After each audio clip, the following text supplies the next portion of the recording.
Hi guys, welcome back to the Stretching Samurai. My name is Patrick Ravel. Today we're doing part 2 of functional integration for the whole body. And the first part we did last week was the interior sling, which we integrated the oblique to the adductor group, which is the first part of the sling. Now we're going to use the posterior oblique system, and for a lot of people it's the back functional line for Thomas Myers, which means we're going to integrate the lat, the kind of like a reverse wood shop pattern where we integrate the lat to the glute max, okay?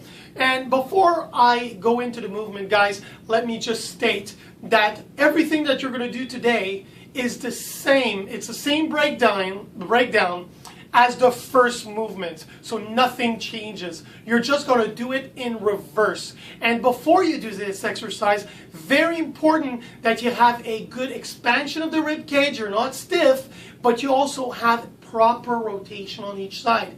If you feel that you sit down and you can rotate to one side but you're stuck on this side, I would highly recommend that you do an innovative impingement solution part 2. It's on my YouTube channel to get the adequate activation and expansion and rotation prior to this exercise, okay?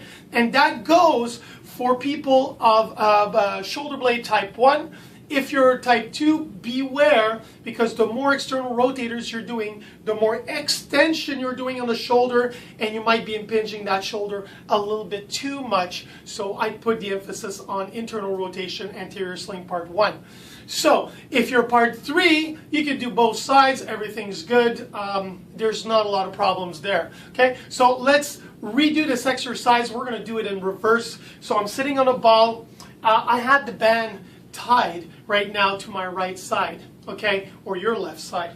So we're going to find our scapular plane of motion just like we did. The joint capsule needs to be in neutral. We start here, and then we're going to go from lateral to medial. So we're going to go out, exhale, and as you can see, I'm still getting a good serratus stretch right here, and then I'm coming back here, breathe in,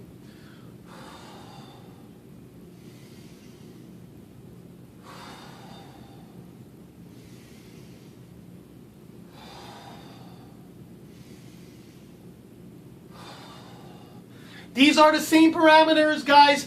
12 to 16 reps if you're in a rehab position, if you're trying to strengthen, 8 to 12. Very important that you come back to that scapular plane. And if you do not have the proper positioning, because a lot of people cannot hold the axis of rotation stable, I would actually put my hand here, put my shoulder blade and then joint capsule in neutral, and just work on external rotation.